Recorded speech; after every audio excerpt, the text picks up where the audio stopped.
Okay, welcome everyone. I hope you guys got really psyched up from that intro. My name's Gon. I'm here to do a battle breakdown today. This is my first one, so I'm a little nervous, but just take it step by step, and hopefully it'll go okay. We're doing a sort of simulated battle here. This is a very basic pirate file versus a very basic Mercenary Nation file. So turn 1, we see we're playing the Queen Witch versus the Seasonal Karina. So pretty standard. Turn 2, there are a few things we're sort of thinking about. One option would be to play Ocean turn 3. Another option would be to play, or turn 2, I'm sorry. Another option would be to play Alteil, or meaning a failure. We could title the Karina, but if the title Grimbane's the wrong unit, we basically lost, and I don't want to risk anything, so we're just going to go ahead, play Meeting a Failure, take a +1 SP, and go ahead and play Ocean on turn 3. Okay, so he plays Salamander, pretty typical. Katharina dies, pretty typical. Okay, so here's our Proxy of the Sea. You can see the nice little aura behind her. Or it, I guess, Proxy isn't it. Even though it has breasts, but... Alright, so we went ahead and killed the Salamander. One of the reasons for that is because it's going to give us better targeting on this Karina. So it's sort of like a guaranteed long-term 2 SP advantage. In this match, basically, SP is everything, so we'll take it anywhere we can get it. So he plays his second Salamander. And there goes Ocean. Okay. Alright, so one thing I want to mention right now is one of the advantages of this sort of like loose approach to starting the game by opening up with optionally a Thetis and an Ocean is that it sort of pushes back the onset of the core of your file, meaning, the Dubrito, the Pirate Crewman, and the Plundering Pirate Girl, until a little later in the game, because this really is sort of an SP-intensive combo. You have a level 4 unit, a level 3 unit, and then another level 4 unit, and not only do you need them on the field, but you also need to have a loose chunk of SP to be able to play Returns, play Cyclone, play Wrath, mix in a Pegasus. So, the one really good thing about starting out with Ocean is that it's pushing back our pirate combo to a point in the game where we can really support it and allow it to flourish. So, that's what we're doing here. Surges activates, and the Thetis has cleanup duty on the Firte. Okay, so the next turn, we know we're about to get field wiped. The Salamander's going to die. So we're just going to go ahead and get the Pirate King's best friend, the Pirate Crewman, out in the field. Okay, so here he is, kind of a badass, if you couldn't tell. Alright. Right here's our Pirate King. It's a pretty cool dude, pretty strong, carries the anchor on his back like a boss. Alright. So, surprise, surprise, we die. Okay. So, turn 7. I'm going to pause it here for a second. This situation right here is very, very typical for any Falco player. We're in a situation where they have 3 of their main units out, we have a few of our main units out, and their tribal synergies are a lot stronger than ours. If we let this turn progress naturally, the Firte would give 20 defense to both of these units. We barely would be doing any damage and just die, and then the next turn we would die again. So it's absolutely essential that we somehow change this game state to flip it in our favor. Okay? So, surprise, surprise, we're going to play one of the most hated cards in the game, Return. So we're going to go ahead and return Ex Fierte. He plays the Gun Princess uni, not to be confused with Gunner Girl uni. Okay, so this turn we'll lose an agility roll. The Broadsword Soldier is going first and is attacking and killing our second copy. Let me check. Yeah, second copy of Dub. Crewman attacks. The War Chief kills off the crewman. And I'm going to pause it here, save this, and pick it up in another section. So hold on one second. Okay, so here we're back, turn 8. What just happened is we lost our second copy of Dub and our, looks like, first copy of the Pirate Crewman. So we're really in a really bad spot. Dub's sort of, the central linchpin of the file, so if we lose him, basically all hope's lost. So what we're going to do here is let the crewman die, replay him, and what that's going to do is that's going to activate our third and fourth soul skills to give us this immediate advantage on the field that we're going to try to carry throughout the rest of the game. Okay? So, alright, so Dub is back in action. The crewman is back in action. We are using the infamous Shelby Songsource combo. I think this is a great combo. I use it in almost every level. I think it's kind of best for level 4 fighter type Falco combos. So I use it for pirates, I use it for things like Morelia. In this situation right here, we engaged their 2 fighter units. We sort of have their support unit exposed in the back, and the one warrior is engaged, so he's neutralized. We're still in kind of a bad spot. If you see, 2 copies of Dub are in the graveyard, but if you believe in the heart of the cards like I do, don't worry, it'll be okay. So, one of the cool things about Dub is that he does damage. Let's move that out of the way. He does damage as an auto skill, which is called Whim of the Pirate King, and it's randomized between 0 and 50. So if you believe in him, you and Dub are good friends, you're going to hit some great rolls on that.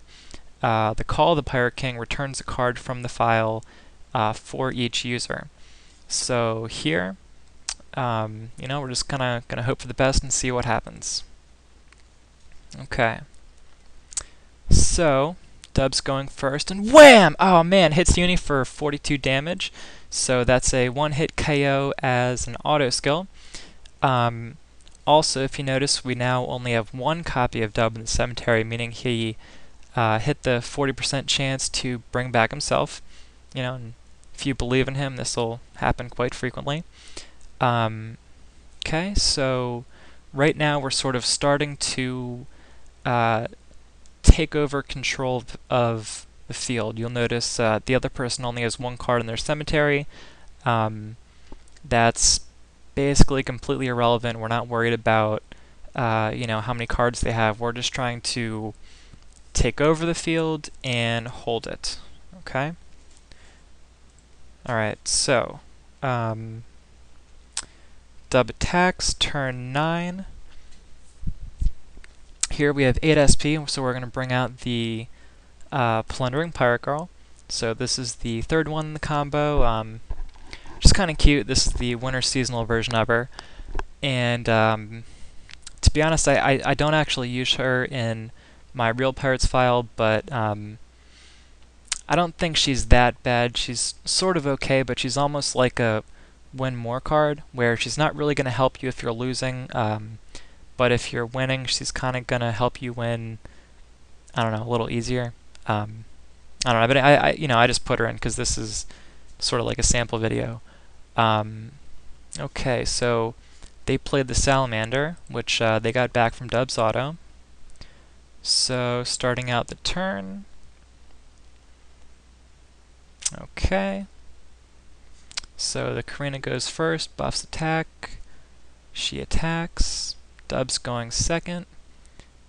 His auto skill hits for 8 damage there, and oh look, he got the second copy of himself back. So I now have 3 fresh copies of him. And he's going to attack and kill the Karina, and the crewman is going to attack and kill the Del Rare. Okay, so this point right here is sort of the stage of the game that we're aiming for each turn. Here we killed 2 of their units. They didn't kill any of ours. So what's happening is, they're spending SP to revive their units. We're not spending an SP. We're getting an SP advantage, and SP is kind of like power. So it's just good thing. Good things are happening. Okay, so the Gun Princess attacks. Okay, so turn 10, we have 6 loose SP. We are going to go ahead and sweeping Tidal Wave the Karina because why not?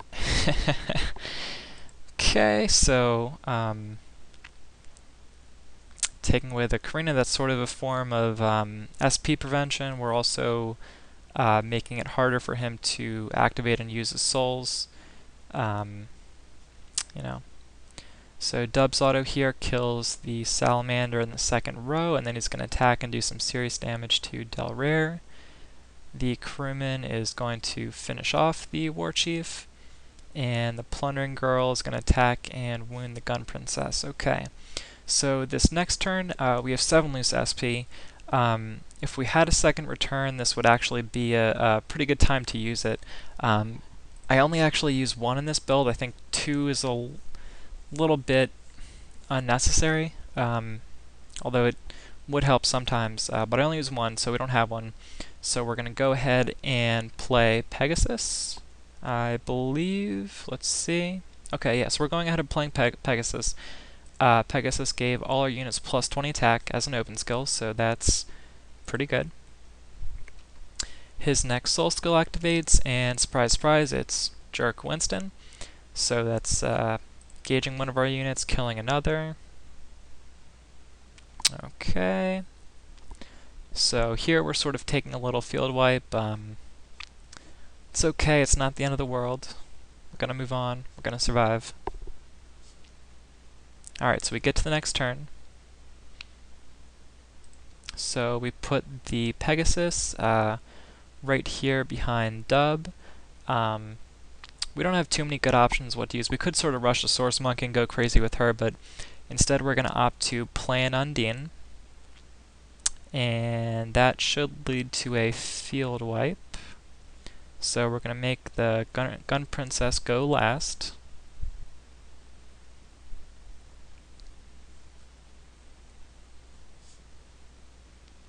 Another sort of good option with the Pegasus is to put him right behind the crewman, because then from the 5 spot right behind him, he also gets a plus 10 attack.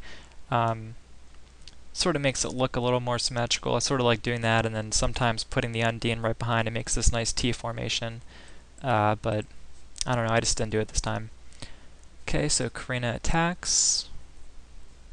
Next up is the crewman, who's going to fight back. Next up is the Pegasus. Next up is the Plundering Girl. And finally we have Dub, who's doing exactly 10 damage, ironically, which is going to kill the War Chief and then kill Uni. Okay, so this is good. Right now we are going to play Withdraw strategy. So this is going to give us this copy of Undine back and return the War Chief. So once again, this is solidifying our position on field. It's also going to be really good to get that Undine back in case he starts, he rushes Bringer and starts throwing all these flaming balls at us, because it'll we can play Undine on Bringer and then kill him before he kills us. Hopefully, hopefully. Here, Dub's Auto.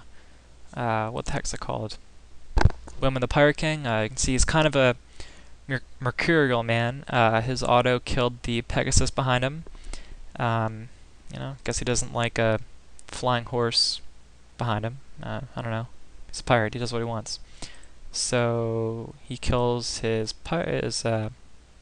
horse buddy, and then Plundering is going to kill the salamander, take away an SP, which is from her action skill, just here for the booty. Because she's just here for the booty. Because Loggers thinks up really good names for skills, such as that. Okay, so here we pretty much have the game locked up. It's turn 14. We have a solid field. The opponent has nothing. It doesn't really matter that he only has 8 units in the cemetery. We've built up enough of an SP advantage and a field advantage that we've sort of carried it for the win. So these last few turns are, I don't know, sort of not really too important. I think this might be the last one. Okay. The other kind of cool thing about Dub is that he sort of keeps this combo going. Like, you can, if you focus on just these 3 units, his auto skill brings them back from the cemetery, and so you're getting very focused card return, whereas you can sometimes make your opponent get really scattered card return, so it's helping you more than it's helping them. Sometimes it's horrible, like if you're like playing undead. So I actually like to use one of those talismans that makes the undeads go splat, because it's pretty much your only chance versus them. It's also kind of nice to play late to save like your Sorcerer Monk versus Bringer open. Or just random spots. There are a lot of spots where 10 defense can really help you out. Okay, so here we are, turn 15. We are going to skip, and then we're just going to go ahead and kill this Revolver Bladesman. And that should be the game. Okay.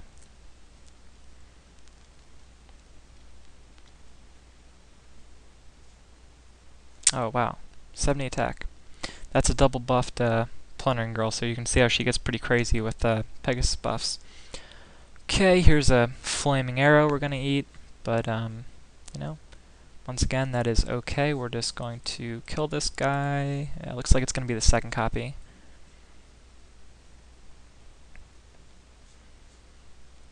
And Crewman's going to Iser attack. So now he has 1 LP left. Okay, and that's a wrap. Okay, so this was, once again, we were just playing Pirates. Sort of just wanted to show how a Pirates file can work. Feedback would always be great, so it'd be cool to hear what you guys like, what you don't like, if it would be worth it for me to do another one of these. Wasn't really as scary as I thought it'd be, and hopefully, this will inspire some people to play Pirates out in full route, but I don't know, you never know. Alright, thanks again.